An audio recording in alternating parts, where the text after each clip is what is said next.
Bienvenue à cette 9e conférence organisée par le réseau ForestNet en collaboration avec le réseau des chercheurs marocains et la Jauge minière et avec le support de l'Université Mohamed VI Polytechnique. Nous avons le grand plaisir d'accueillir aujourd'hui professeur Ahmed Naoui, directeur scientifique de l'Institut Erezen et une grande figure dans le domaine des énergies renouvelables et l'efficacité énergétique. Avant de présenter le conférencier, c'est Naoui, je rappelle que les conférences sont une initiative du réseau ForestNet, qui est un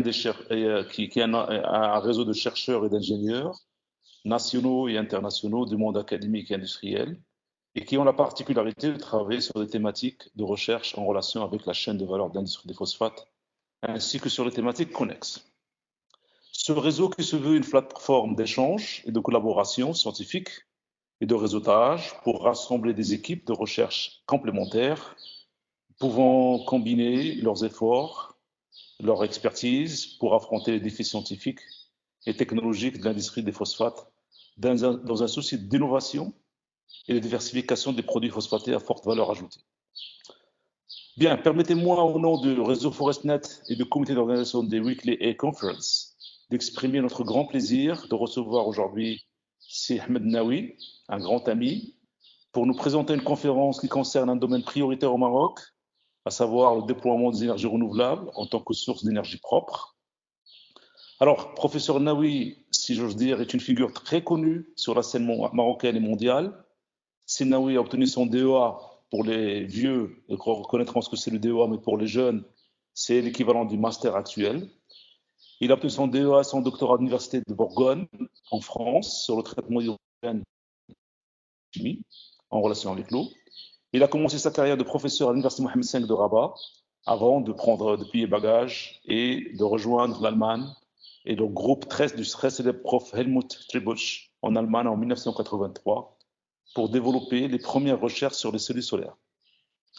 Il obtient son habilitation en allemand, mais son habilitation en français, pour ensuite enchaîner sur un poste de senior scientist à Hahn-Meister Institute, puis une promotion en tant que Head Research Group à Helmholtz Zentrum Berlin. Helmholtz Zentrum Berlin, c'est un grand centre sur toute l'Allemagne, où il continue à développer avec excellence des travaux sur les couches minces et les cellules solaires. Ces recherches ont d'ailleurs reçu le soutien de plusieurs organismes internationaux et plusieurs compagnies, telles que la Commission européenne, le ministère fédéral allemand pour l'éducation, Siemens, Bosch, Atotech, etc., etc.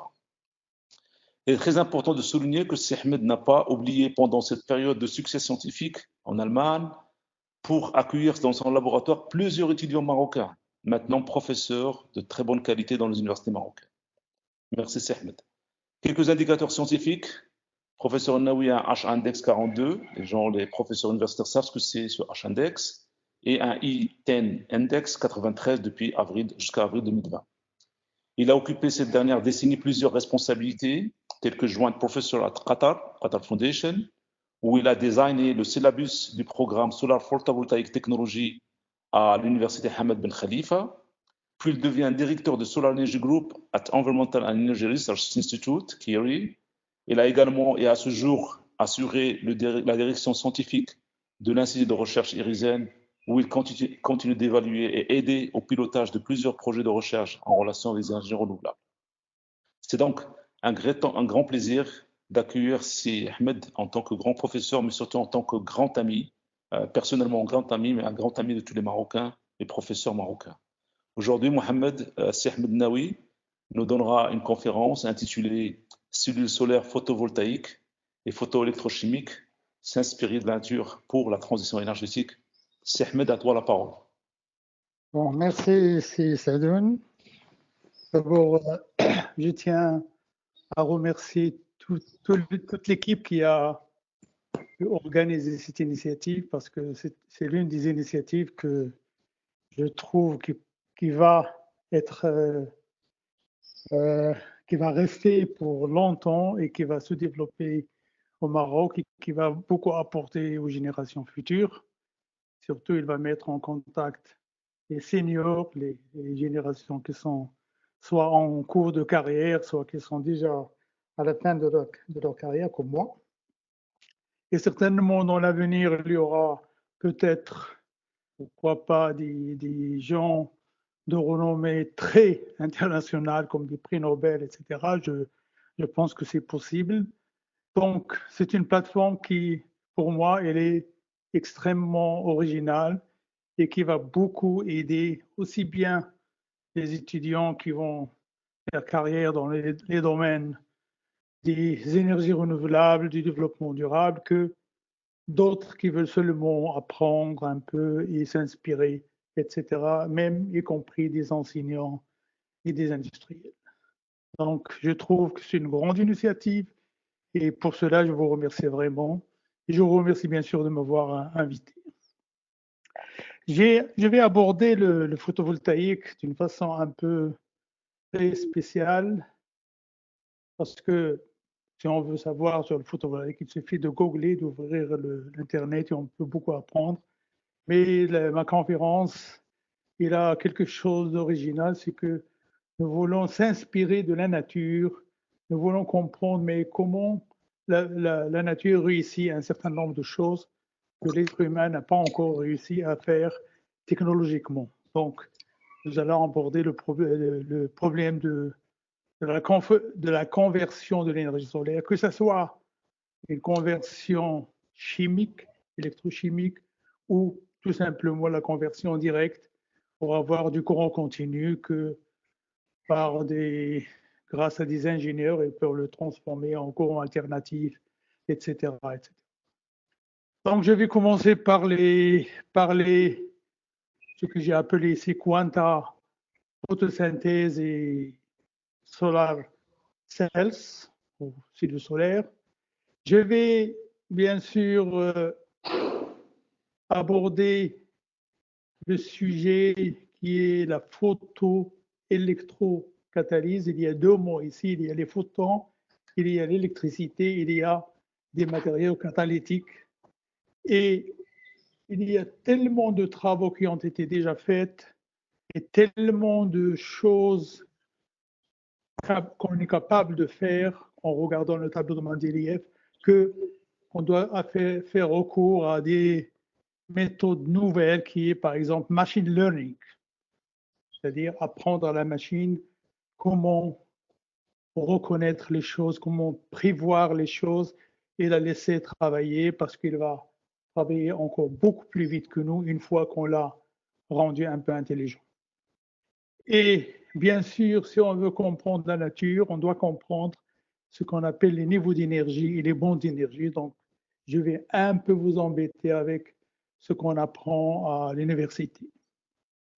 Et puis, je vais donner quelques éléments de la photoélectrochimie et le statut ou la situation actuelle ou l'état de l'art des composants à base de photoélectrochimie et le statut aussi de la technologie du photovoltaïque. Et puis, pour discuter, on va essayer de lancer un message qui va nous permettre de lancer une discussion.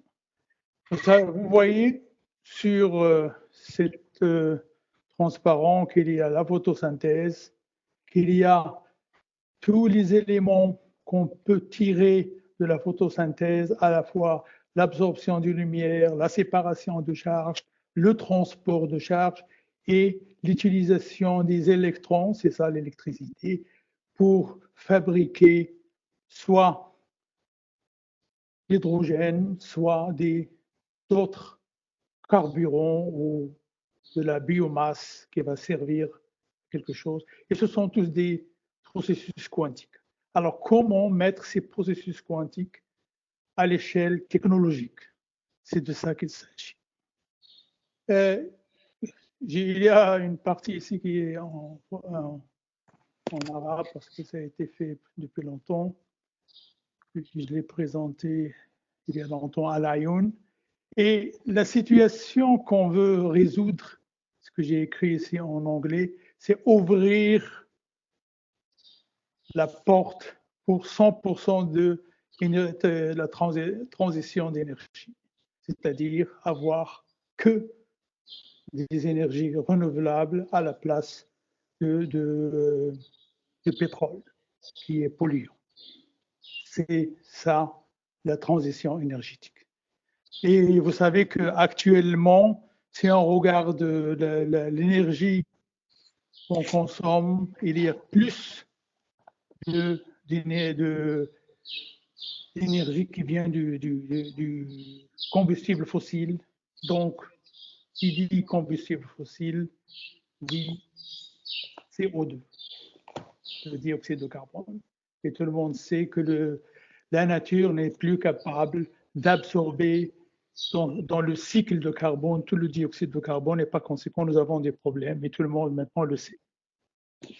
Vous voyez que, bon, c'est un schéma ici que j'ai mis sur cette transparent qui est un peu, qui date depuis quelques années, mais on est peut-être à 10% d'énergie renouvelable maintenant. Et le reste, ce sont soit le pétrole, soit d'autres qui normalement, l'hydro aussi c'est bon, c'est 7%, mais le gaz naturel, 24%, etc. Donc, nous devrions trouver une solution pour la transition énergétique. Comme vous savez que le Maroc, en 2030, il veut opter pour au moins 53% d'énergie renouvelable. Une transition 100% divisée par deux. Et Sam Azechté, elle a déjà dit à Marrakech dans le COP 22, si mes souvenirs sont exacts.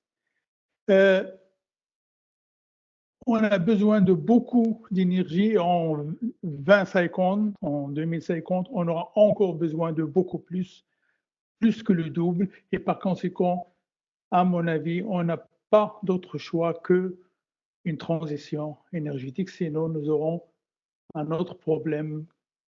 Au lieu de Covid-19, on aura le problème CO2. Je ne sais pas quand il va commencer à donner des effets vraiment nocifs où il fallait fermer les frontières à cause du CO2 au lieu de les fermer à cause du Covid. Donc, c'est un problème qu'il faut résoudre, la transition énergétique. Je voudrais vous montrer ici de quoi il s'agit. Alors, on peut convertir l'énergie soit en prenant seulement des panneaux solaires et prendre l'électricité des panneaux solaires, les connecter à un électrolyseur, et on aura d'un côté l'électricité des panneaux solaires pour un certain usage, et on peut produire de l'hydrogène. Et cette méthode-là, elle existe déjà. Il fonctionne. Il y a des électrolyseurs de plusieurs mégawatts qui se vendent ici en Allemagne. Il y a des compagnies, il y en a aux États-Unis, etc. Et c'est un moyen d'utiliser la puissance que vous voyez en face de vous, qu'elle est une couleur rouge. En tout cas, chez moi, c'est rouge. Et cette puissance ici, qui est le produit d'un voltage par un courant qui vous donne la puissance, vous permet d'avoir un rendement. Il suffit de le diviser par les 100 watts par mètre carré pour obtenir le rendement de votre cellule solaire et qui va vous permettre d'avoir une certaine quantité d'hydrogène qui ne reflète pas le rendement de votre panneau solaire, mais il vous donne une certaine quantité d'hydrogène qui, pour le moment, il y a beaucoup de recherches pour trouver les matériaux qui permettent de jouer sur ce qu'on appelle la surtension que je vais développer tout à l'heure. Vous voyez ici, dans ce schéma que je vous ai donné ici, malheureusement, je ne peux pas le indiquer avec le curseur, vous pouvez pas le voir, il y a plusieurs types de cellules solaires. Et les problèmes actuels, c'est comment pouvoir faire ce qu'on appelle le upscaling, c'est-à-dire aller à des térawatts, parce que l'humanité a besoin de térawatts. Donc, il faut une économie economy of scale, ce qu'on appelle economy of scale, et pour avoir la parité qui consiste à ce que l'énergie que vous produisez par d'autres méthodes est compétitive avec l'énergie par la conversion photovoltaïque ou la production d'hydrogène. Là, vous avez les chercheurs, ou là où la recherche va continuer, c'est les matériaux. Si vous regardez le tableau de Mendeleïev, par exemple, il y a des matériaux qui sont rares et qui sont très chers. Et par conséquent, il faut trouver des matériaux, d'électrodes ou des matériaux pour fabriquer les cellules solaires qui sont bon marché. Les technologies existent, la technologie est bien avancée, mais ils coûtent encore très cher. Il y a la on peut prendre une cellule photoélectrochimique avec 2 électrodes et produire de l'hydrogène directement. Et ça, c'est un sujet qui est encore au stade de la recherche et que je vais développer pendant cette conférence et qui est très intéressant à développer au Maroc, qui imite en fait la nature. Et là encore, on peut produire beaucoup d'hydrogène si on trouve le matériau qu'il faut et surtout une surface qui permet une catalyse rapide, donc une cinétique rapide, et qui est bon marché. Vous pouvez lire pendant que je parle, il y a ici un tas de choses qu'on peut faire lorsqu'on produit de l'hydrogène. On peut l'utiliser pour la méthanation qui consiste à produire du méthane. Il y a des processus un processus qui s'appelle Haber-Bosch, processus qui est déjà connu pour l'ammoniac, par exemple.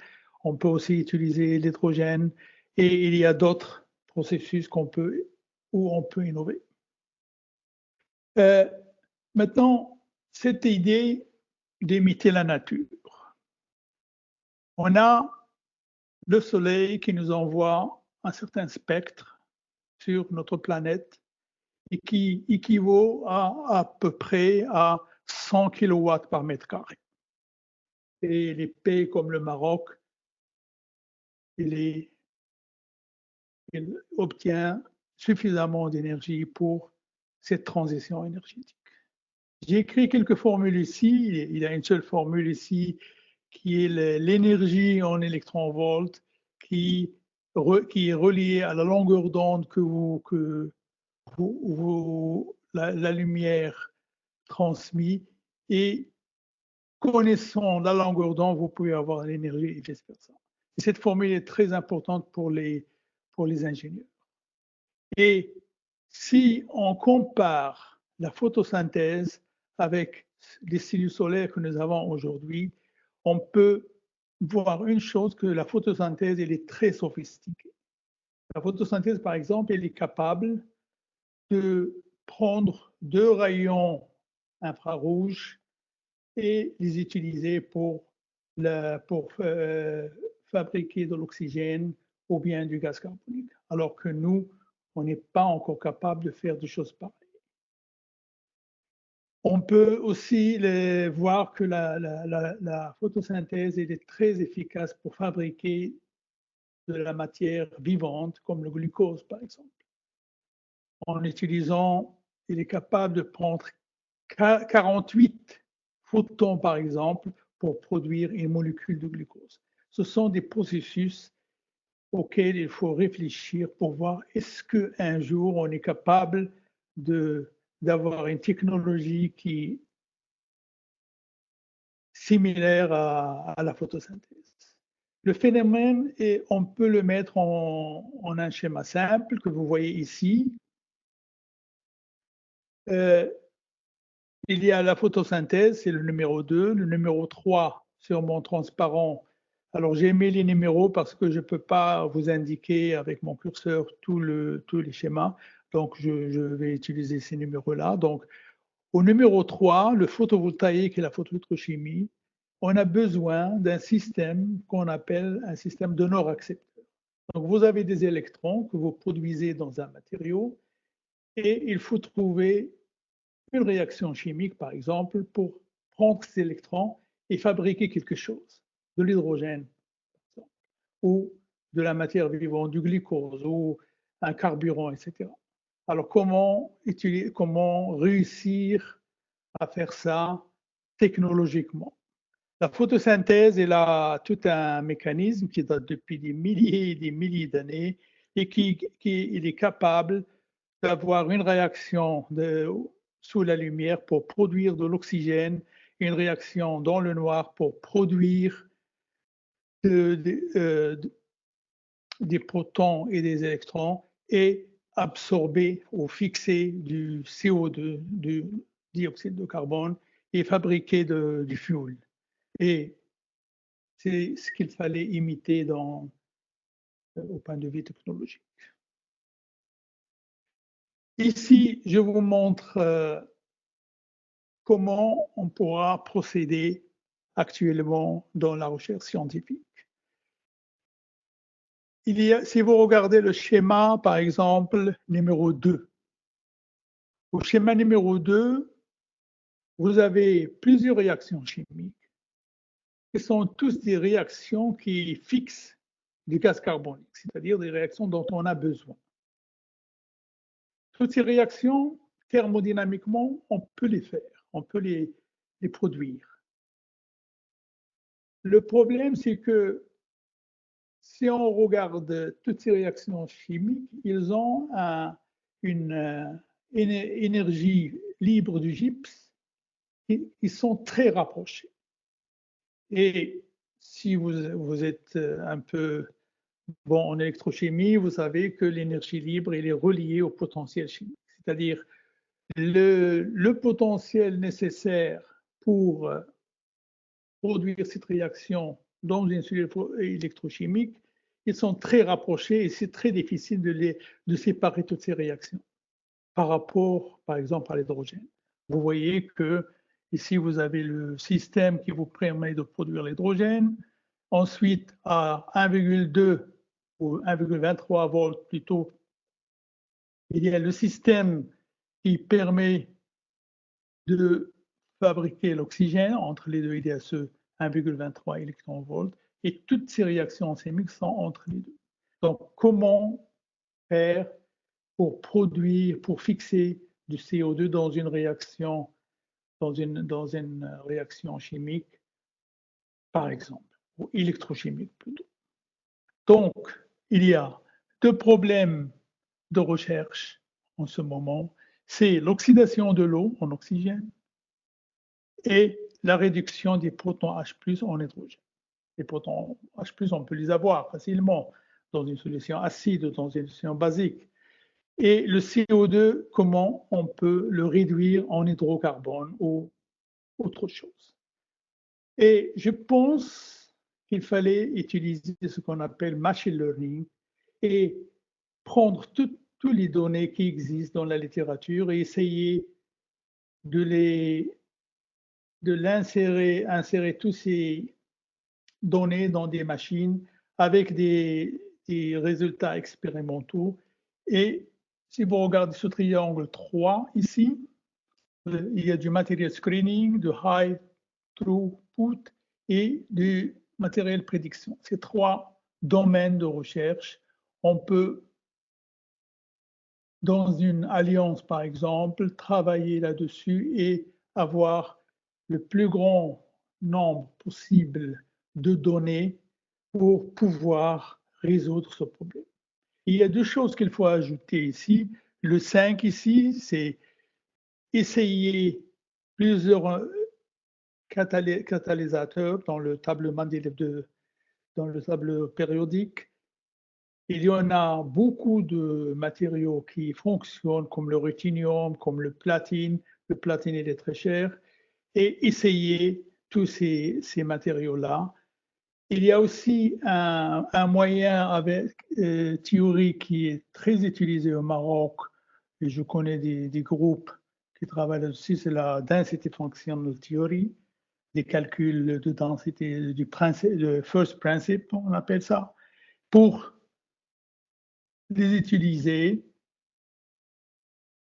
dans un diagramme qu'on appelle, que j'ai mis ici, c'est un diagramme de Sabatier, on l'appelle comme ça, où on peut sélectionner des matériaux qui ont une grande absorption en surface, des matériaux qui ont une faible absorption en surface et chercher une moyenne qui permet de faire une bonne catalyse. Donc, grosso modo, dans ce transparent ici, en fait, c'est un domaine de recherche dans lequel, à mon avis, il faut qu'il y ait des groupes de recherche qui travaillent ensemble pour développer le machine learning et de injecter dans le computer avec des programmes de machine learning qui permettent au computer d'avoir en mémoire toutes les données de tous les matériaux qui peuvent être de bons catalystes pour les réactions chimiques, soit la production d'hydrogène, soit la fixation de CO2. C'est un domaine que, à mon avis, si j'étais très jeune, je vais le faire immédiatement. Bien. Maintenant, la photoélectrochimie, il est très important d'abord d'être convaincu que la photoélectrochimie des semi-conducteurs, ce n'est pas de la chimie, ce n'est pas de la physique, c'est de la photoélectrochimie. C'est un domaine qui est très important à développer et à développer la science pour cette photoélectrochimie des semi-conducteurs. J'avais commencé ça en 1977 et à l'époque, il y avait quelques travaux de Honda au Japon qui a utilisé l'oxyde de titane pour la production d'hydrogène. C'est le sujet sur lequel j'ai travaillé dans ma thèse à l'époque. Et les gens continuent à travailler sur ce sujet-là. Ce que je vous montre ici dans le 1, par exemple, c'est un semi-conducteur. Et ce que vous voyez ici, ce sont des bandes d'énergie. La bande de valence, la bande de conduction, le niveau d'énergie. Ce sont ces niveaux d'énergie que je vais essayer de développer avec vous. La même chose dans le 2, c'est un matériau de type P. Et vous voyez que en combinant un matériau de type N et en combinant un matériau de type P avec des positions d'énergie, ici, j'ai mis une flèche, le 2, qui vous donne la position d'énergie en relation avec l'énergie libre de gypse. Donc, vous avez la structure électronique des matériaux, vous avez le gap des matériaux et vous avez la position des bandes d'énergie. Et vous avez soit votre matériau a des propriétés photocatalytiques lui-même, soit vous ajoutez sur la surface des nanomatériaux qui ont des propriétés photocatalytiques. Toutes ces choses-là que je vous montre ici, si vous regardez par exemple le 4, ce sont toutes sortes de semi-conducteurs avec la position de la bande de valence de tous ces matériaux. La position de la bande de conduction peut être trouvée grâce en connaissant le gap, donc en faisant des mesures optiques. Donc, toutes ces données peuvent rentrer dans le machine learning. Et il y a des groupes qui ont déjà ce genre de travail et c'est le domaine qu'il fallait développer. Vous voyez, c'est ce qu'on appelle volcanoplot, où on montre tous les matériaux qui sont classés par rapport à l'aptitude d'absorber de l'hydrogène ou de l'eau, etc. Et j'ai donné ici la référence pour que vous puissiez regarder en détail. Et vous voyez ici, je vous montre que le niveau d'hydrogène, le niveau, c'est-à-dire la production de l'hydrogène, le niveau d'oxygène, la production d'oxygène, et entre les deux, il y a tout un tas de réactions chimiques qui permet de fixer le gaz carbonique. Et c'est là le domaine de recherche qui, si on n'est pas capable de comprendre comment fonctionne la photosynthèse, il serait difficile de faire ce genre de pouvoir résoudre ce problème. Donc, je vais passer, puisqu'on a besoin de niveau d'énergie, je vais juste vous montrer comment ça se passe, comment on forme les niveaux d'énergie. J'ai mis ici deux atomes qui sont très éloignés l'un de l'autre et on les met ensemble. On aura ce qu'on appelle anti-bonding et bonding. Donc, on aura deux niveaux d'énergie, un est stable et l'autre instable. Et c'est des résultats de la mécanique quantique, par exemple, de la théorie des orbitales moléculaires. Quand on passe à plusieurs atomes, 8 atomes par exemple, donc déjà on peut parler d'un cluster ou d'un nanocristal, eh bien on va se trouver dans une situation qui est pareille, tout simplement, on aura une petite bande d'énergie qu'on appelle HOMO ici, une petite bande d'énergie qu'on peut appeler LUMO. Donc, ces bandes d'énergie, suivant la taille de votre nanomatériau, vous pouvez faire l'engineering de la distance entre HOMO et LUMO, et par conséquent, vous pouvez savoir exactement où se trouve la partie HOMO par rapport à la partie LUMO, et donc faire le transfert d'électrons d'un matériau à un autre. Maintenant, qu'est-ce qui se passe? C'est on fabrique tout un réseau. Eh bien, je ne peux pas vous faire un cours de mécanique quantique, mais le fait qu'il y a des principes comme le principe d'exclusion de Pauli, on va se trouver dans une situation où on va avoir les électrons qui ne peuvent être que sur des bandes d'énergie, une bande de valence et une bande de conduction. Et c'est ça qui va nous permettre de faire une classification des matériaux suivant qu'ils ont un caractère métallique ou un caractère semi-conducteur ou un caractère isolant suivant cette distance ici EC et qui va dépendre des matériaux que vous mettez ensemble. Je ne vous donne pas de regarder ces formules-là parce que c'est fait pour un autre cours. Regardez seulement ce qu'il y a dans ce cadran. On peut parler d'un matériau semi-conducteur intrinsèque, on peut parler d'un semi-conducteur de type N et un semi-conducteur de type P. Ce sont des matériaux où soit les électrons sont majoritaires, soit des trous qui sont minoritaires. J'ai laissé une partie de ce genre de choses à la fin, au cas où quelqu'un pose des questions, il veut savoir comment on fabrique un semi-conducteur de type N ou comment on fabrique un semi-conducteur de type P, je peux leur expliquer ça. Mais là aussi, je vous embête avec quelques formules. Il est très important, si on veut comprendre cette production d'hydrogène par voie photoélectrochimique, de comprendre un certain minimum dans la physique du solide et la physique du semi-conducteur. Il faut comprendre ce que je viens de vous montrer qui est à propos d'un semi-conducteur de type N, d'un semi-conducteur de type P et d'un semi-conducteur intrinsèque. Il faut comprendre aussi que les électrons qui sont des fermions ne peuvent pas se mettre n'importe où. Ils ne s'acceptent pas. Il y a des règles. Il faut aussi savoir aussi qu'ils peuvent se faire moyennant une densité d'état.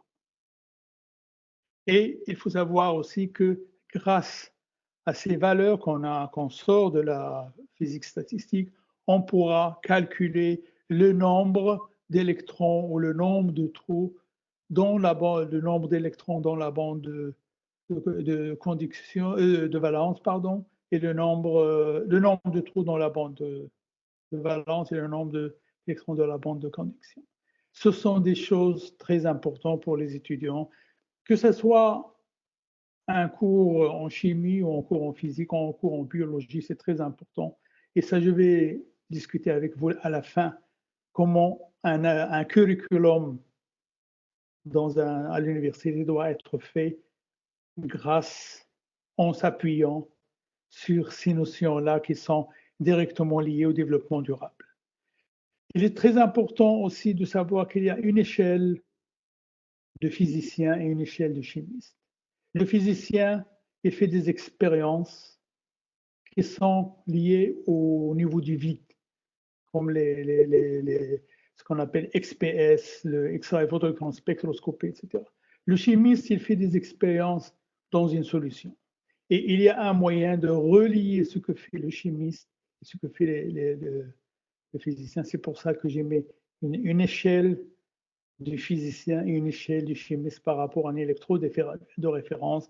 Je vais revenir à tout ça tout à l'heure.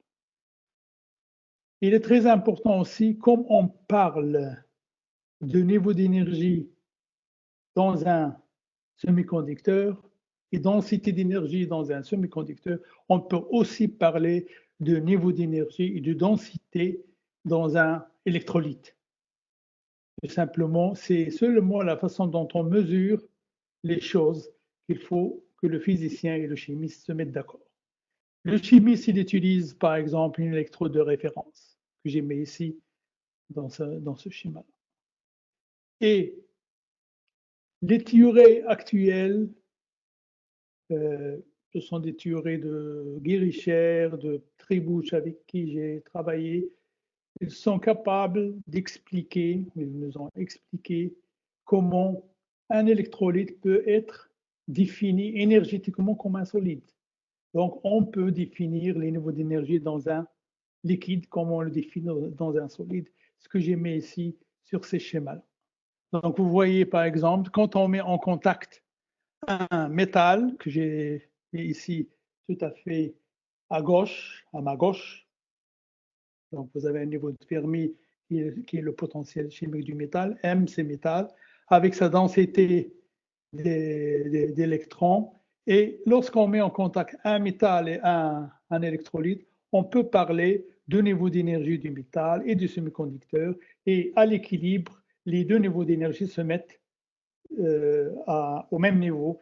C'est là où vous prenez le chimiste ou l'électrolite peut prendre son électrode de référence et le métal, il va mesurer un potentiel dans une solution. Il va vous dire, par exemple, ça c'est le potentiel.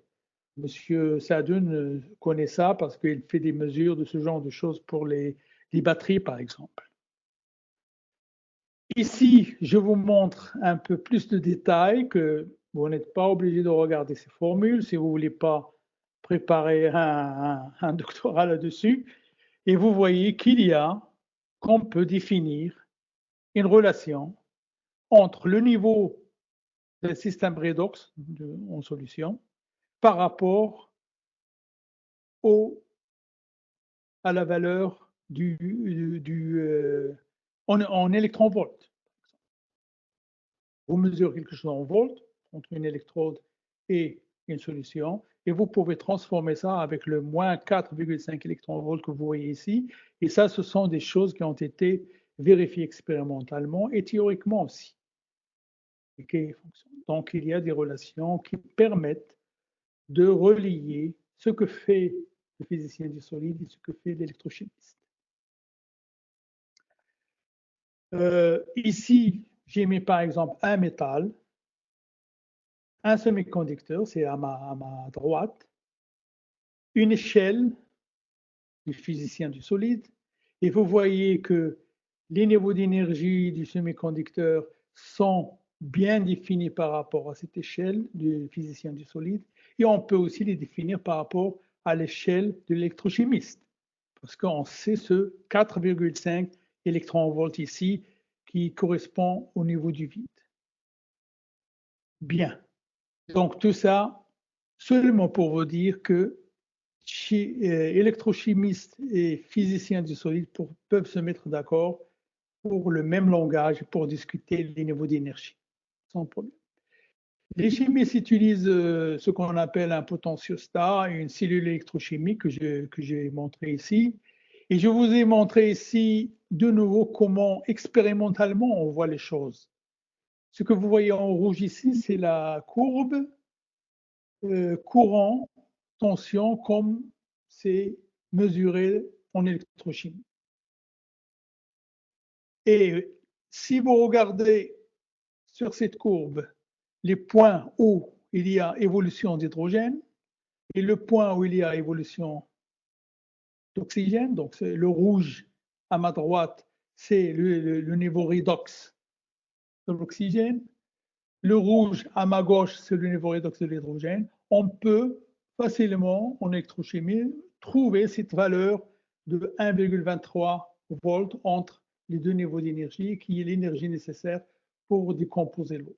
Tout simplement, 1,23 volts n'est pas suffisante à cause du fait qu'il y a un problème cinétique et que toutes les électrodes qu'on a, sauf le platine et certaines électrodes avec le ruthenium, etc., qui sont capables de s'approcher de cette valeur-là. Sinon, il y a toujours une surtension. Donc, sur ce transparent, vous avez besoin d'un potentiostat, d'une cellule photoélectrochimique et d'un laboratoire pour fabriquer des matériaux en se basant sur des données calculées par les machine learning et faire de la recherche pour trouver le matériau qui vous permet de produire de l'hydrogène, par exemple. Donc, c'est le point rouge ici à ma gauche, ou produire,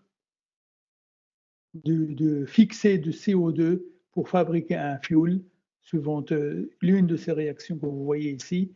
Et ça, rien que ce transparent-là, c'est un sujet de thèse pour des dizaines d'années. Et beaucoup de gens travaillent sur ce genre de choses. À California Institute of Technology, par exemple, il y a un grand groupe de Nathalie Lewis qui travaille sur ce sujet-là. Et c'est l'un des projets les plus qui obtient le plus d'argent du département d'énergie aux États-Unis. Bon, je ne vais pas regarder ça, mais je passe à ce schéma-là. Malheureusement, il n'y a pas d'animation, mais on peut regarder ici. Le silicium. Si vous regardez en haut, le silicium, c'est un matériau qui est, comme j'appelle ça, textbook materials. C'est-à-dire, ce qu'on apprend comme physique dans les livres, il s'approche à la physique du silicium. On peut le doper type N, on peut le doper type P, et on peut fabriquer des cellules solaires basées sur une jonction PN. On peut passer du silicium, et il y a deux voies, comme vous voyez ici, deux flèches. Celle à ma droite, vous pouvez fabriquer ce qu'on appelle des matériaux binaires, comme le phosphore d'indium, le gallium arsénique, etc. Et on peut continuer pour fabriquer des matériaux ternaires. En général, cette voie-là, c'est la voie la plus chère. Pour fabriquer ces matériaux de bonne qualité, qui ressemblent beaucoup au silicium, par le fait qu'on peut les doper aussi, de type N et de type P, on peut contrôler le dopage. On peut fabriquer des détecteurs infrarouges, on peut fabriquer des cellules solaires de très haut rendement, jusqu'à 45% de rendement avec des cellules multijonctions, mais les méthodes sont très chères. On utilise les pétaxies en phase vapeur, etc. Et ce sont des méthodes très chères. À ma droite, il y a d'autres matériaux qui nécessitent des méthodes peu coûteuses et qui permettent de fabriquer de lancer des technologies qui permettent de fabriquer des cellules solaires et des panneaux solaires. Par exemple, le cadmium telluride, zinc sulfide, ce sont des composés, ce qu'on appelle 2,6. Et ces matériaux, on peut fabriquer et utiliser des méthodes relativement bon marché. Et vous connaissez les panneaux solaires au cadmium telluride, ils sont des matériaux en couche mince et qui ont un gap direct, etc., etc.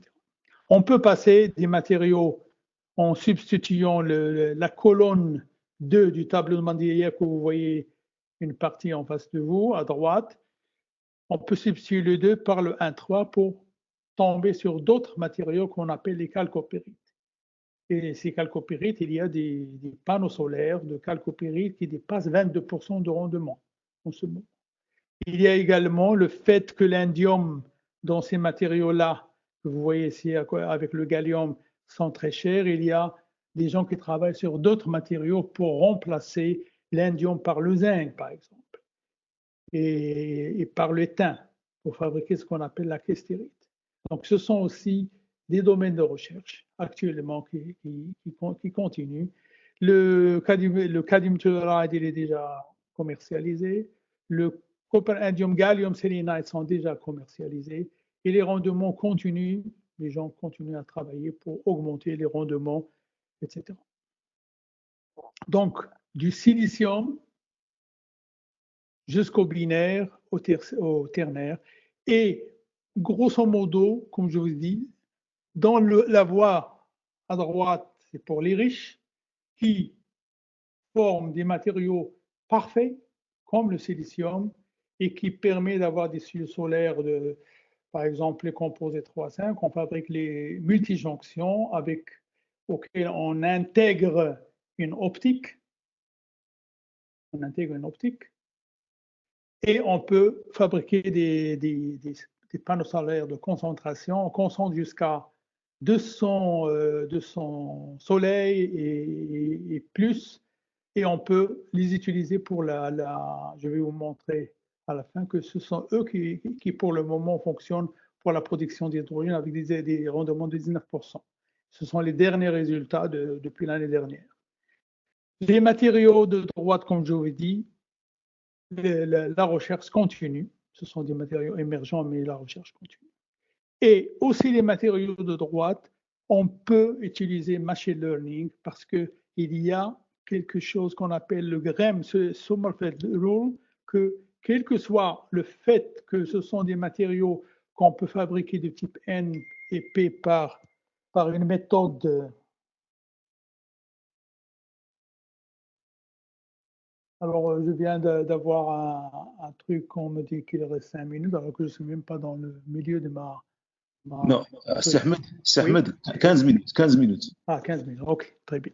Alors, je passe à ce schéma-là.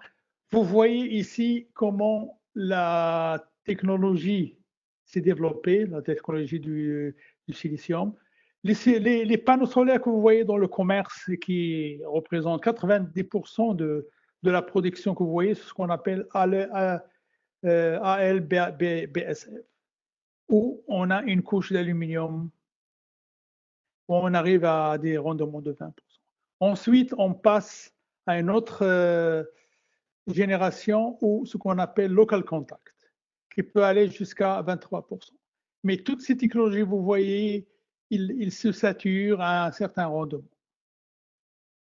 Actuellement, les cellules solaires ou les technologies qui commencent, on trouve dans la recherche scientifique, c'est ce qu'on appelle heat solar cell. C'est une interjonction entre le silicium amorphe et le silicium cristallin, et on le met en tandem avec la perovskite. Et ce sont ce tandem-là qui donne des rendements de 25%. Alors, je suis obligé d'aller un peu très vite. Il y a la perovskite, où il y a un moyen aussi d'utiliser le machine learning en regardant différents matériaux et faire les combinaisons qui vous permet en jouant sur ce qu'on appelle le Goldschmidt Tolerance Factor. J'ai présenté ici une formule. Donc, il y a des gens qui travaillent là-dessus et qui trouvent un certain nombre de matériaux par les calculs. Le machine learning pourrait aider ici aussi, mais les expériences, c'est la chose la plus importante. Bon, je ne vais pas rester longtemps ici, mais je vais quand même vous montrer ici que c'est Heat Solar Cell. Il y a une compagnie au Maroc, je crois, elle est au nord du Maroc, c'est à Al-Husayma, qui fabrique ce type de cellules solaires. Et ces types de cellules solaires, ils sont il arrive jusqu'à 20% de rendement. Et ils ont l'avantage, c'est très important, c'est que le coefficient de température, il est très bas. C'est-à-dire qu'ils vont supporter les climats chauds comme les climats du désert. Et c'est très important d'avoir des compagnies pareilles au Maroc. Maintenant, je vais essayer de vous parler de cette technologie de production d'hydrogène. Il y en a en fait deux qui sont très importants. Il y a ce qu'on appelle, il y a des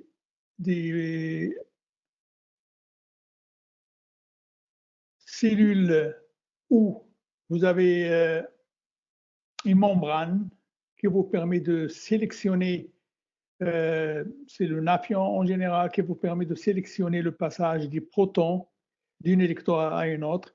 Et ce genre de cellules, il est commercialisé. Déjà, pas vraiment beaucoup, mais ils sont à l'échelle commerciale. Et si vous voyez comment la configuration ici technologique, on a besoin ici d'anodes avec des matériaux extrêmement très chers comme l'iridium, le ruthenium, le platine. Enfin, ces métaux-là, on les oxyde, on forme des poudres, on essaie de les presser, on fabrique des électrodes. Et là aussi, il y a beaucoup de recherches au niveau des membranes et au niveau des matériaux catalytiques. Bon, ici, voilà, quand on parle de Power to X, voilà, actuellement, je crois, Irizen, il travaille là-dessus, dans ce genre de choses, c'est utiliser des panneaux solaires pour produire dans une solution basique de l'hydrogène.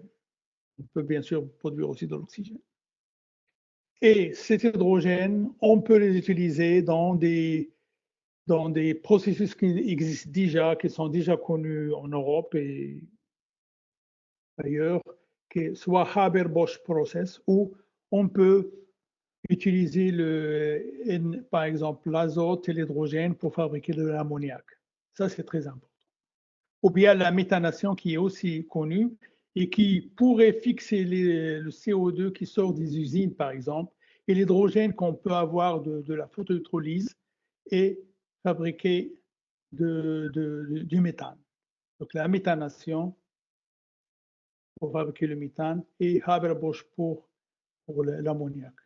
Donc la production d'hydrogène, elle est extrêmement importante, soit par la méthode dont je vous ai parlé qui nécessite beaucoup de recherche, j'ai conseillé pour le machine learning et les expériences bien sûr, soit la production directe. La production directe, c'est-à-dire appliquer le voltage que vous obtenez d'un panneau solaire pour faire ce travail.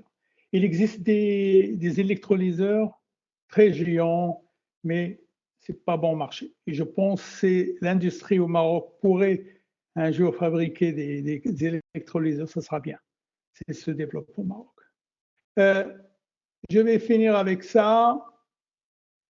Il y a aussi la possibilité d'utiliser quelque chose d'hybride, c'est-à-dire d'un côté ce qui est au stade de la recherche, c'est-à-dire des semi-conducteurs qui, en éclairant, ils produisent de l'hydrogène, et de l'autre côté, sur une autre électrode métallique, on peut appliquer un panneau solaire et avec une technique simple, on pourra bénéficier des deux, c'est-à-dire l'électricité qui vient du photovoltaïque et l'utilisation directe de l'énergie lumineuse sur une électrode qui est catalytiquement, il peut permettre la production d'hydrogène. Ça, c'est une voie que je trouve intéressante à développer au Maroc.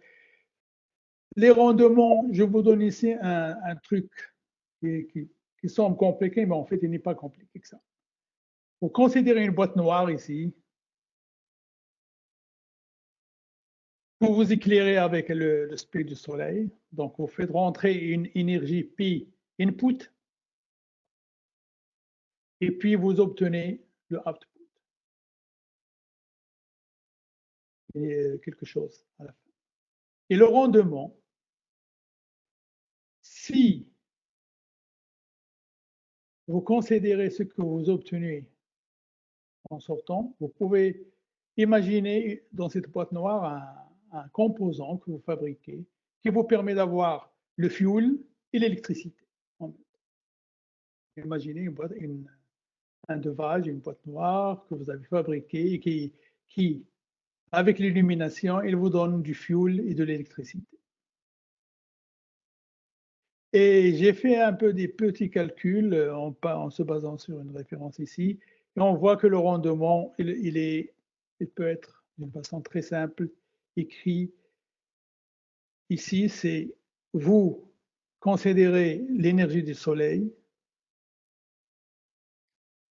Si vous n'avez que l'énergie du soleil, donc ça, vous avez que une sulfure chimique.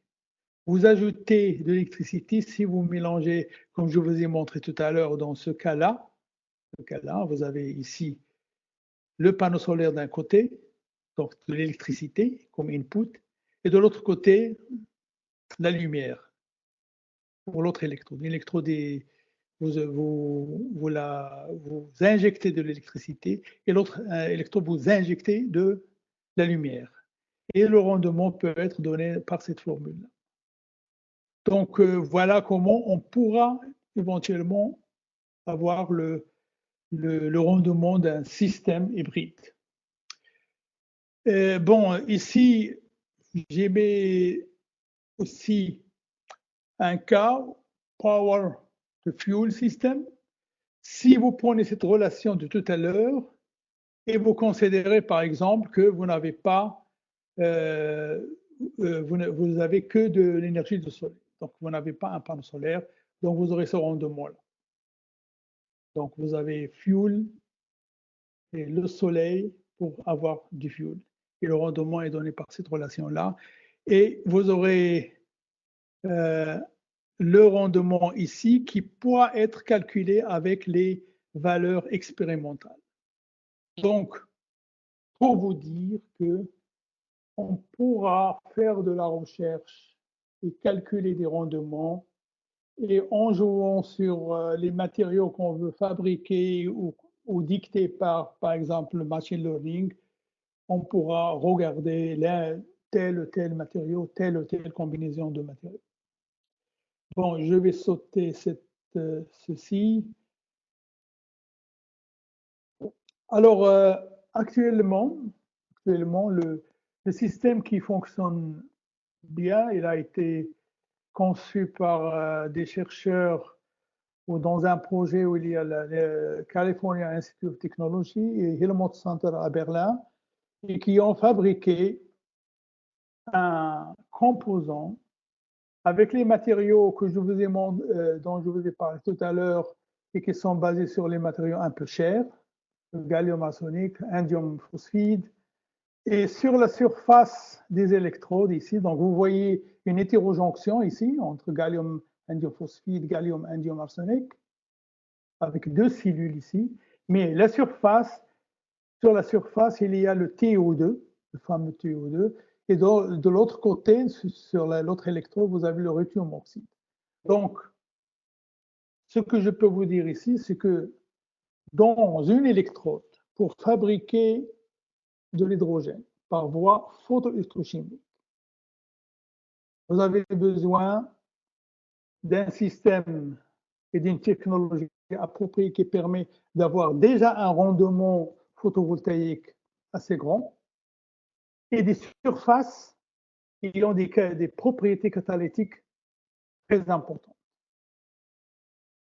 Et ça, c'est sur ce genre de choses qui se sont basées sur ces groupes qui ont trouvé le meilleur rendement, à savoir le 19%, qui est 0,85 ou 85% le rendement théorique. Donc, ce que je pourrais conseiller ici, c'est que il y a dans le schéma que je vous ai montré tout à l'heure, quand on parle du silicium, il y a deux voies.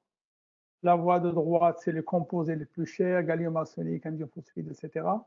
De ces matériaux, on peut fabriquer des hétérojonctions. ces hétérojonctions, on peut fabriquer une cellule solaire photovoltaïque qui accepte plusieurs soleils, 200, 300 soleils, donc on peut concentrer, et puis des surfaces catalytiques. Donc il faut trouver des matériaux qui permettent de faciliter les réactions chimiques en fait que vous voulez avoir sur vos matériaux, soit l'hydrogène, soit la fixation du gaz carbonique, etc. C'est très important. Donc en fait c'est ça le dernier message que je peux vous donner. J'ai ici en rouge quelque chose que j'ai écrit, que j'ai discuté il y a longtemps dans une conférence avec ici en Allemagne, c'est que chaque année ici en Allemagne, par exemple, on change les programmes, qu'on appelle le curriculum, knowledge and curriculum. On change les programmes, mais ce qui est intéressant ici en Allemagne, c'est que quand on change le programme dans les universités, on change aussi le programme de K1 à K12, c'est-à-dire au lycée et au collège. Et cette stratégie de relier, d'avoir une relation dans les programmes scientifiques, dans les lycées et dans les universités, est très important. Et il se fait d'autant plus que les ouvrages scolaires dans les lycées, ils reflètent ce qui se fait dans les universités. C'est-à-dire bon, ça embête bien sûr les parents parce que chaque année, ils trouvent il y a quelque chose de nouveau. Mais c'est très important de savoir que ici et au Maroc aussi, on va avoir la même chose, c'est que chaque 2-3 ans, on doit faire un petit rappel et regarder est-ce que ce qu'on enseigne est encore à la hauteur des nouvelles générations qui sont de plus en plus intelligents en ce moment et changer les programmes automatiquement dans les universités, Bachelor of Science, et au niveau de la recherche, que dans les collèges et les lycées que j'ai écrits ici dans le système américain, K1 jusqu'à K2, c'est-à-dire depuis l'année où l'enfant rentre à l'école jusqu'au baccalauréat. Donc, il faut toujours poser la question, what is to be learned? How content is to be learned? And when certain subjects are learned? Parce qu'il y a des choses que on peut se permettre de les mettre dans les universités, mais pas au niveau des collèges et des lycées. Donc, par cette transparence, je vous remercie. Et on a eu beaucoup plus de temps, on aurait développé les choses beaucoup plus. Je vous remercie. Merci beaucoup, Si Ahmed, pour cette vision académique, et surtout pour nous avoir parlé pendant 1 heure sur 2 thématiques très, très importantes au niveau marocain et au niveau de l'humanité. Première, c'est la production d'hydrogène. Qu'est-ce qu'on peut faire avec? Et deuxièmement, c'est essayer de réduire l'impact CO2 sur l'atmosphère en valorisant ce CO2 pour former des hydrocarbures. Et ça, c'est des sujets vraiment futuristes et que les jeunes peuvent y atteler dès maintenant. Alors, je vais donner la parole à Youssouf Tafé pour gérer la deuxième partie qui est questions-réponses de l'audience qu'on a frôlé, on a dépassé les 200 participants à votre conférence. Félicitations, Si Ahmed, de nous avoir ramené tout ce peuple à cette plateforme. Voilà, je te donne la parole, Si Youssouf. Merci beaucoup, c'est Ismaël. Juste avant de commencer, si vous permettez, c'est Ahmed, parce qu'apparemment il y a une petite main qui a changé mon rôle. Juste si vous cliquez sur mon nom et me rendre le rôle d'organisateur pour que je puisse donner la main. Alors, lequel? Sur mon nom, vous cliquez droit, vous me redonnez le droit d'organisateur. C'est quel nom, lequel? Youssef. À droite, oui. OK. À droite, Youssef Dafi, cliquez à droite et puis changez mon rôle. Vous allez trouver rôle. Alors, rôle, je vois pas rôle, à droite. À droite, vous avez dit. Oui. Alors, Dafi. Ça marche? Youssef, il a coupé son micro. Ah, j'ai coupé le micro, je crois. Hein. Oui, vous avez coupé mon micro. Juste, vous cliquez droit et vous me redonnez host.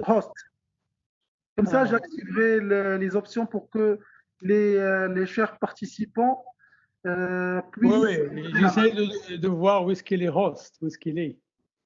Juste, il faut cliquer droit sur mon nom. Alors, j'écris à droite, hein? Ouais, ouais. Bah, je clique. Hein. Là, Droite. Et puis, vous changez mon rôle. Parce Bon, qu'apparemment, il y a. Bon. Youssef, quand tu dis droite, c'est quand il a une souris, c'est ça? C'est la oui, souris là. oui, oui. Mais lui, je pense qu'il a un Mac. Tu mets les deux doigts en même temps sur le Youssef, le Macintosh. Après, tu J'ai auras deux doigts. deux doigts et tu cliques sur Youssef Tafi. Et puis après, tu auras le menu normalement. Alors. Ah. Parce que je ne peux pas gérer Ah oui, certains. oui, non, le problème c'est que il faut que je trouve ce que vous dites. Merci beaucoup, Sehmet. Alors, bon, là, je vois que ton nom part à droite et à gauche, je ne sais pas pourquoi. Maintenant, alors, connected to audio, c'est pas ça. C'est juste droit, rôle, et vous me dites le rôle. Parce que maintenant, je pourrais pas gérer les options, parce que Oui, là, mon rôle, ça a été il faut changé. que je trouve rôle, où est-ce qu'il est rôle. Hein. Make this presenter. Maintenant, ça va? Non, je suis seulement animateur. Moi, vous devrez me rendre le rôle d'organisateur. Ça a été changé maintenant, et voilà, ça perturbe un petit peu. Mais bon, parce que je n'ai pas la main pour pouvoir donner aux chers participants le droit de lever la main, Oui, oui, c'est ce que je cherche. ni Hein. d'activer Alors, current voilà. presenter connected to audio. C'est la même chose que vous avez fait maintenant. Au lieu de faire co-animateur, faites host. Et je m'excuse pour les participants pour ce problème technique qui nous surdépasse. Alors, Youssef Taf. Alors, j'ai ici une aiguille. Unlock this video view. Non, c'est Non, pas non, ça. non, non. Il faut que tu cliques sur Ahmed. Oui. La fenêtre où il y a Youssef Tafi. Tu cliques deux fois, je pense, n'est pas, احنا ما عندناش la souris في Macintosh. Deux fois, puis après tu vas voir, c'est animateur ou la host. Il faut changer le rôle d'elle.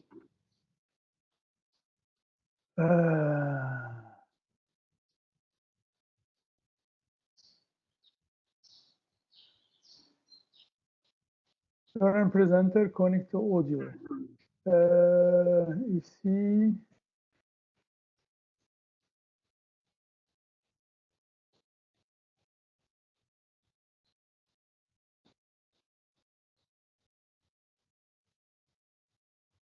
Je ne vois pas. C'est bizarre. Donc, dommage, parfois, Est-ce qu'on peut pas quand ça arrive, ce genre de manip incontrôlable. Mais bon, donc on essaye de donner. Bon, maintenant, c'est écrit make this participant the presenter. Is it okay? Non, c'est host. Vous devez me rendre host. J'en ai pas ça. Je pense, mais le présentateur à Ahmed. Dis le présentateur. Là, il m'a donné déjà le représentant, mais le représentant ne me donne pas le droit de donner aux participants la possibilité de lever la main. Alors, j'ai trois trucs ici. Il y a muette, make this participant the presenter et lock this. Non. C'est tout ce qu'il y a. Il n'y a rien d'autre. Est-ce qu'en se déconnectant, Ahmed déconnecta, tu peux reprendre la main? Non, s'il se déconnecte, ça va être difficile encore une autre fois pour qu'il se connecte. Parce qu'il y a quelqu'un qui lui a donné le rôle d'organisateur, il m'a enlevé ce rôle-là, donc et par conséquent, j'ai perdu toutes les options. Alors, comment on peut rattraper? Est-ce que les gens peuvent. Maintenant, tu as mis tous les gens en micro, c'est le micro dialogue. Personne ne peut poser de questions. Même cette option, je ne pourrais pas le faire. Même cette option, je n'ai pas le droit de le faire. Donc, je pourrais pas, même celle-là, je pourrais pas faire. D'accord. Alors, qu'est-ce qu'on doit faire, hein? Je vais essayer de me déconnecter et je vais essayer de me déconnecter si vous perdu, Ok. OK, voir si je Vas-y. pourrais reprendre le droit. OK, OK. Donc, vous êtes déconnecté maintenant.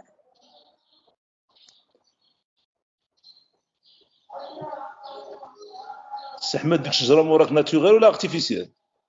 Naturel, naturel. ناتوريل. داك كدير لا فوتو كترس في الدار. Et on fait des choses pareilles, oui. Pourquoi pas. Et tu sais que les plans de la maison, ils permettent d'avoir un certain nombre de choses, hein. Ouais, ouais, dégage du CO2, يحيد لك CO2. Voilà. Faut le sortir le soir, c'est tout. Oui, oui, oui. On le fait, hein. Alors, je sais pas vraiment, j'ai pas compris comment. Bon, on verra si en revenant, si David peut reprendre la main. Ok.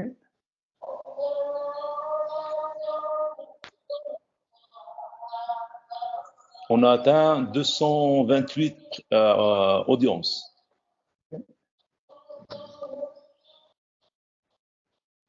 J'espère que les choses sont claires, parce que je voulais pas parler d'un truc simple avec Mhm. qui est déjà connu. On a essayé de rendre les choses plus innovatives, hein. Mhm. C'est toujours pas.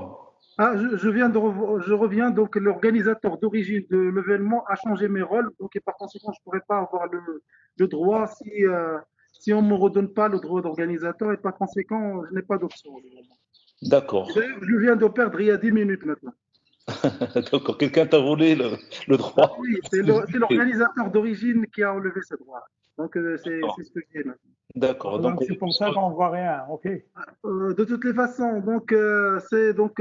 va vous laisser Sehmed jouer ce rôle-là. Et si vous pouvez aller vers Event, Alors, Event, Even, option, Event, option. il est. Elle est en haut à côté de Help. Avant Help, vous allez trouver Event. Oui, oui. Event, Alors, il y a Help. Event, Oui, Option, oui, oui, oui. Alors, qu'est-ce que je dois faire là? Option. Option, il y a Et cocher la partie lever la main. Stop Recording, c'est ça? Non, non, non, non, non. C'est il y a lever une la main. main. Il y a une main qui va apparaître, il faut la coucher. Non, il faut d'abord cocher. Il faut cocher cette option pour que nos chers participants puissent faire. Écoute, j'ai information, stop recording, welcome message, start practice Non, session, non, lock non, non, even. non, Lock even? pas ça, pas ça. Donc, c'est event. On va trouver Et, event et option. Dans option, vous I allez have no trouver. option. I have no option here. I have just information, stop recording, welcome message, start practice session, and look even. That's it. Donc, on s'excuse pour les participants cette fois-ci, on ne va pas activer. Donc, on s'excuse vraiment pour cette édition qui a. Ce qu'on- On va lire directement les questions-réponses dans la partie à Voilà, gauche. voilà, voilà, Voilà, voilà, donc, voilà. parce qu'il il ne reste qu'un quart d'heure. Encore, si Ok. quelqu'un a une question, si quelqu'un a une question, qu'il la pose et on va la poser à Sahmed. OK. C'est tout. Donc, il y a un ensemble de questions là que je vois ici. Vas-y, c'est Alors, si vous voulez. Il y a Ibrahim Ourayish. Ah oui, oui, c'est Ibrahim, vous pouvez envoyer bien sûr des questions. Ben, moi, Alors, j'attends. j'essaie de vous lire. Il y a, il y a une question qui vient de Sibadr Al-Gharib. OK. Alors, sa question, je tiens tout d'abord à vous remercier pour cette intéressante présentation. En fait, j'ai un problème au niveau du micro. Là, j'ai une question par rapport au OPV. Donc, on s'excuse pour la question de micro. Donc, comme vous avez vu, il y a un problème technique. Donc, lui, sa question, c'est par rapport aux OPV. Est-ce que ces derniers peuvent concurrencier les PV inorganiques en termes de rendement? C'est ça sa question. Ça va être difficile parce que, vous savez, les cellules organiques, ils fonctionnent avec ce qu'on appelle les excitants. C'est-à-dire que l'électron et le trou, ils doivent être dans un domaine extrêmement mince, très très mince. C'est pas le micron, c'est moins que le micron. Hein. C'est le 100 nanomètres peut-être, et même moins. Donc, ça veut dire, si on veut, comme on dit, on ne peut pas avoir le beurre et l'argent du beurre. Si vous avez une couche très épaisse d'un polymère, automatiquement, vous ne pouvez pas avoir un bon rendement parce qu'ils vont se recombiner. Si vous essayez d'avoir une couche qui, dès que l'électron et le trou sont créés, immédiatement ils sont séparés, la couche est mince. Donc, vous ne pouvez pas absorber beaucoup de lumière. Donc, vous ne pouvez pas avoir un haut rendement. C'est pour ça qu'ils ont essayé une technologie qui s'appelle faire le donneur-accepteur dans ces cellules comme des matériaux interpénétrants. Et ça, éventuellement, on pourrait avoir des rendements énormes. Mais je pense que là où le OPV peut concurrencier, c'est au niveau, s'il est stable et s'il est intégré dans le building integration photovoltaïque. Vous comprenez? Parce que le OPV, c'est une technologie qui peut être faite roll-to-roll, c'est-à-dire flexible et comme des rouleaux. Et on peut faire beaucoup de choses dans l'intégration dans le bâtiment, etc. Et là, on peut faire avec l'OPV ce qu'on ne peut pas faire avec d'autres techniques. C'est tout ce que je peux vous dire. Mais le fait que le caractère excitonique de ces cellules solaires, qui est fondamental, ne peut pas permettre d'avoir des rendements assez grands. Voilà ma réponse. Vas-y, une autre question, c'est Youssef. Merci beaucoup. Il y a un nom un petit peu bizarre, donc maman. Donc c'est ça qui apparaît. Donc ma question est la suivante. Est-ce qu'il serait possible de développer des cellules propres à une zone trop chaude? Oui, j'en ai parlé un peu. Actuellement, les cellules solaires qui sont fabriquées au départ par Sanyo et Panasonic, enfin Sanyo et Panasonic c'est la même chose, ils sont basés sur le silicium cristallin, sur lequel on dépose le silicium amorphe. On les chauffe à 200 degrés dans un cluster, dans une machine qui s'appelle cluster, parce qu'on peut faire tout à l'intérieur de la machine, c'est-à-dire rentrer le wafer d'un côté et sortir la cellule solaire de l'autre. Et cette technologie qui utilise le silicium cristallin, sur lequel on dépose le silicium amorphe, et puis on fait le engineering avec des couches transparentes, des électrons transparents, comme ITO, indium tinoxide, ou d'autres TCO, on peut jouer sur le coefficient de température. Ils ont déjà un coefficient de température très petit, ils ont déjà un voltage assez important et on peut jouer en plus de ça sur le coefficient de température. Donc, ils supportent des températures assez chaudes et les Panasonic, ils ont démontré, ils ont fabriqué des panneaux solaires qui supportent jusqu'à 50 degrés. C'est-à-dire à 50 degrés, le point power maximum de la cellule ne change pas beaucoup. Hein. Elle reste là où elle est. Donc, c'est ça la réponse. Et au Maroc, comme j'ai dit dans mon exposé, il y a une compagnie qui s'appelle Almaden, qui a comment on appelle ça, et qui fabrique ces panneaux solaires. Donc, oui.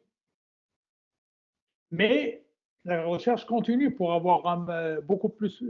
Parce qu'il n'y a pas que la chaleur, il y a aussi dans le désert, il y a le sable, il y a beaucoup de choses. Donc, pour avoir un panneau photovoltaïque durable, c'est-à-dire qui supporte la température et les conditions climatiques quand il y a de la pluie acide, etc., il y a beaucoup de choses encore à faire. Voilà. Monsieur Ahmed, on passe à la troisième question de Monsieur Othman. J'ai un grand salut à notre ami CJ. Donc, il dit, dans l'approche machine learning, on a besoin d'une base de données géante. La question qui se pose, est-ce qu'on peut élargir la base des données utilisées dans l'apprentissage du modèle par des données générées par ordinateur? Merci. Bon, pour moi, bien que je m'intéresse au machine learning, je ne suis pas un spécialiste du machine learning. C'est-à-dire, je ne génère pas des logiciels, etc. Mais si j'ai bien compris la question de votre ami, de l'audience, je pense que machine learning, ce n'est pas un travail qui se fait dans une petite équipe. C'est un projet de tout un pays. C'est-à-dire, il faut que les moyens informatiques soient disponibles dans un pays comme le Maroc, c'est-à-dire pour faire son travail. Et que tout le monde peut par nuage, peut se connecter, comme ce qu'on fait maintenant. Et on peut pas imaginer qu'une petite équipe dans une faculté peut développer le machine learning seulement avec un petit cluster d'ordinateurs, etc. Il faut vraiment et on ne peut pas non plus avoir un projet dans une faculté qui permet d'acheter des trucs géants. Si vous prenez le cas des États-Unis, ils ont maintenant développé les supercomputers. Là où il y avait, je ne sais pas comment il s'appelle, pas Argonne, c'est l'autre, là où il y a Mohamed Khalil, comment il s'appelle cet institut? ONRL, je pense. ONRL, c'est ça. Là-bas, ils ont un supercomputer qui permet de faire entrer, pas moi, des big data, peu importe. Alors, si l'audience s'interroge qu'il veut faire machine learning, mais il n'a pas les moyens informatiques, moi je lui dis, il peut pas. Hein. Il faut qu'il y ait un projet à l'échelle du Maroc où on achète un grand computer où les gens se connectent et travaillent. Ou alors se connecter sur des computers européens, etc. Mais là, vous savez, vous perdez la propriété intellectuelle dans ce cas. Donc, il faut qu'on soit indépendant sur le plan informatique au Maroc pour qu'on puisse s'en sortir. Donc, il ne nous reste que 5 minutes, Ahmed. Oui. Donc, je prendrai la dernière question de Hana Ben Ali, donc, qui était à un certain moment mon étudiante à l'EMI, à l'Université Mohamed VI Polytechnique. Donc, il dit, est-ce que l'Institut Elezen envisage une production de l'hydrogène également à partir de l'éolien ou encore de l'hydro? Ou compte-t-il rester sur le solaire pour l'instant? Bon, cette question, il doit être donné à M. Badrikin, c'est lui qui connaît la perspective d'avenir. Moi, tout ce que je sais, c'est que Erizen a déjà des Memorandum of Understanding avec l'Allemagne, avec Fraunhofer, sur la production d'hydrogène. Mais à ma connaissance, dans l'état actuel de ma connaissance, c'est avec le PV. Okay? Ceci dit, l'éolien, c'est une très bonne option, à mon avis, à essayer aussi. Mais je ne sais pas exactement. Je sais que le PV, c'est sûr. D'accord. J'ai une question très courte. C'est possible. Allez-y, Ismaël. C'est une question que je voulais poser, mais le professeur Magoussi aussi a posé. Il dit que En fait, la voie des cellules à faible coût est largement utilisée par plusieurs équipes marocaines. Il y a beaucoup de Marocains qui travaillent sur les cellules photovoltaïques, sur les couches minces, sans que cela arrive à une phase d'industrialisation. Pourquoi, à votre avis? C'est une très bonne question, hein. Écoute, il y a une certaine période où dans les universités, les gens ne veulent pas s'ennuyer, alors ils essayent de faire ce qu'ils peuvent pour faire un peu de recherche, ok? D'accord. Une certaine période. Donc, les gens fabriquent un matériau et essayent de fabriquer une cellule solaire, mais vous pouvez être d'accord avec moi que avec les moyens qu'on a dans les universités, on ne peut pas aller très loin. On ne peut pas, ce n'est pas possible. Il y a des compagnies industrielles qui vont plus vite, il y a même des instituts de recherche ailleurs qui vont plus vite, etc. D'accord. Si, par exemple, les gens optent pour un programme de recherche au Maroc, c'est-à-dire parce que le problème est devenu maintenant un peu politique, si vous voulez. Si un programme de recherche est lancé, par exemple, on est convaincu que les perovskites sont bon marché, ça y est, maintenant, on est sûr que ça va marcher, c'est une question de temps. Et le Maroc lance un grand projet pour que plusieurs équipes travaillent là-dessus. Mais il faut donner les moyens, hein. Il faut regarder quels sont les moyens que les gens ont ailleurs et donner les moyens aux gens pour travailler. Sinon, ça ne marchera pas. Tu ne peux pas attendre à ce qu'avec un peu d'argent, tu développes un produit industriel. C'est possible maintenant parce que, par exemple, les trucs à oxygène qu'on utilise à la période de Corona, ça marche, mais ce sont des choses simples. La recherche scientifique pour fabriquer une cellule solaire avec des matériaux nouveaux, c'est une recherche qui demande une vingtaine d'années pour arriver à un produit. Quand on a les moyens, Donc, à mon avis, la recherche scientifique, si on ne donne pas les moyens, on ne peut pas arriver au stade industriel. On peut continuer à former les gens, à passer des thèses avec des publications de bonne qualité, tout ça, on peut le faire, mais on ne peut pas aller très loin parce qu'on ne peut pas résoudre les problèmes industriels. On ne peut pas arriver d'une recherche fondamentale jusqu'à la porte de l'industrie. C'est difficile, c'est très difficile.